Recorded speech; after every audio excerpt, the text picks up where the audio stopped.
more in the last couple of decades, I guess, I have begun to think about ethics in a different way. And part of this has to do with some work that my dissertation director did in a couple of his books on a book he wrote called The Question of Ethics. His name is Charles Scott, and for a long time it was my very favorite book, but then he wrote another one that I really liked too.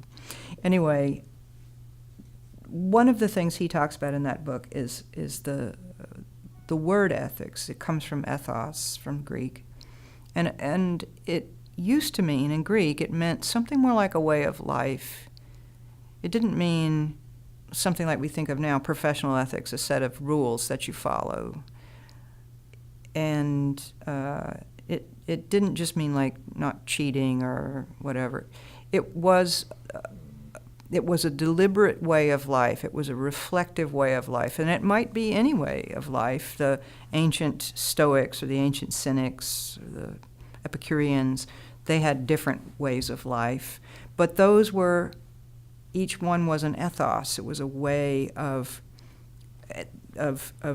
conducting your life within a set of relationships. Usually those were usually communities, sort of precursors to monasteries and convents, I guess, only not as rigid.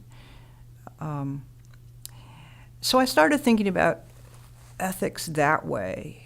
And Foucault talks about that. He took a lot of his ideas about ethics from a colleague of his, a classical scholar named Pierre Hadot, who's a bit younger than Foucault and still teaches at the Collège de France, I believe, maybe retired now.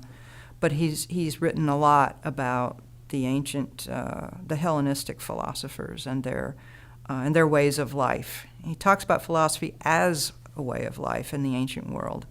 It wasn't a set of theories. It wasn't a set of truth claims or principles. It really was a whole way of being. And I like that. And I think that helps us get away from thinking about, am I doing the right thing in the toilet paper aisle? But rather, what is the nature of my projects, my undertakings, my relationships, day to day, but month to month, year to year? What do I want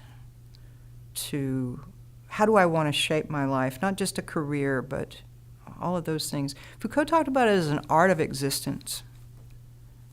Can I not make my life a work of art? And he joked about that a little bit, because of course you can get pretty self-absorbed if you do that. But so that's what I've been thinking about when I think about. And because of my age, I suppose in the last 10 years or 20 years, first my friends' parents were dying. I was going to funerals. Occasionally a person's child would die.